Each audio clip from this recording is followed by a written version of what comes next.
In the centennial birth year of Blanche and Raymond, I've asked people to write stories. This one is from Jim Rhoda, Part 2, about the Ripleys.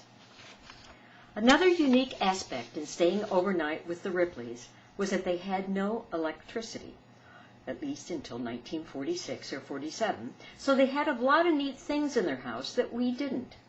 One of my favorites was the little hand pump, I assume from a cistern, mounted adjacent to the sink.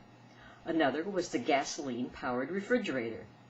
A third was the large radio powered with large dry-cell batteries. I was really envious of that, because that radio always worked, unlike our electric radio, which was useless whenever there was a thunderstorm and we lost electricity for hours, which occurred frequently.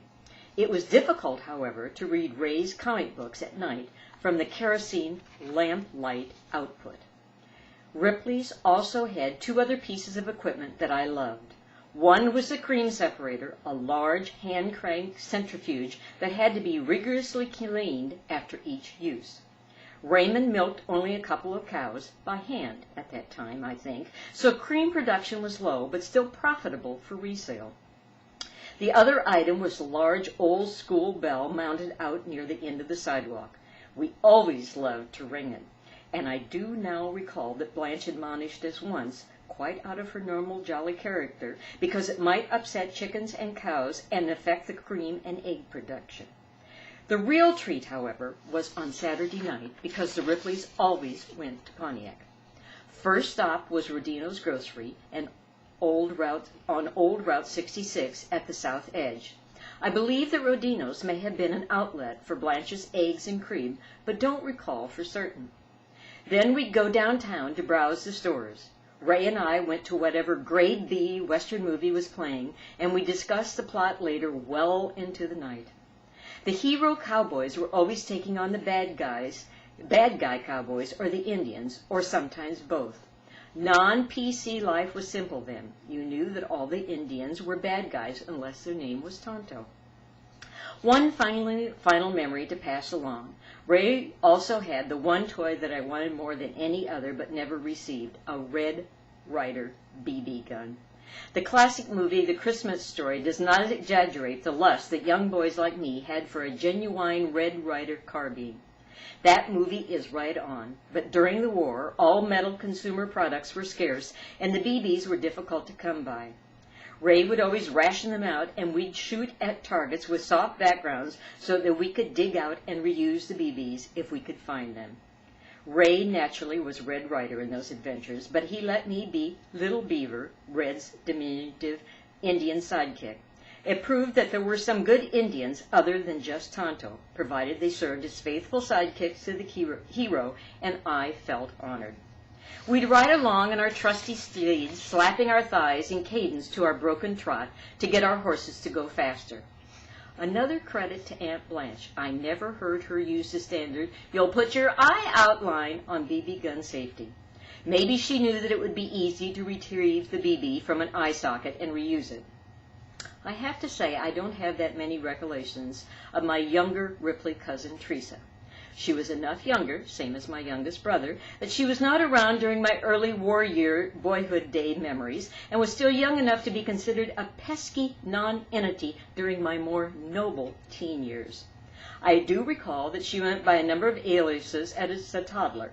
Teresa as her given name, which no one called her. Sib, presumably a shortened version of sibling. Dib, probably a mispronunciation of Sib. And even Terry, a non-pretentious shortening of her given name. I was never certain of the basis or family preferences of what to call her, but normally just followed Blanche's cue at any given time. It didn't matter to me. I had more important things to deal with as a young teenager.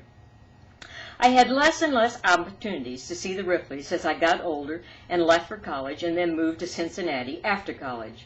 On the rare occasions that I did see them, the personalities were always the same.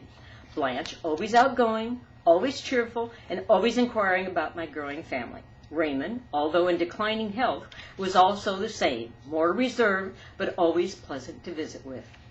We last saw Blanche in August of 1977, shortly after Raymond had died. I believe we, the folks in my own family, were coming back from a restaurant after eating out, and Mom wanted to stop by to see Blanche and how she was doing, and also to show off her oldest son's family. Blanche seemed to be doing quite well, cheerful and chipper as ever, and she talked to each of our children on an individual level with genuine interest. They loved her as we had. It was about 3 weeks later that I got the phone call from Mom about the tragic fire that took the Ripley homestead and Blanche's life. Terrible shock to us, and I can't imagine how tough it was for her family and sisters and brothers. I still think of that phone call frequently. I don't know what else to say, except how sorry I am. I last saw Ray in April 1986. We had a memorial service in Chenal for my dad after his funeral in Mesa. Of course, Ray was there, and he stayed after the service to visit before leaving for work at the shoe store in Pontiac.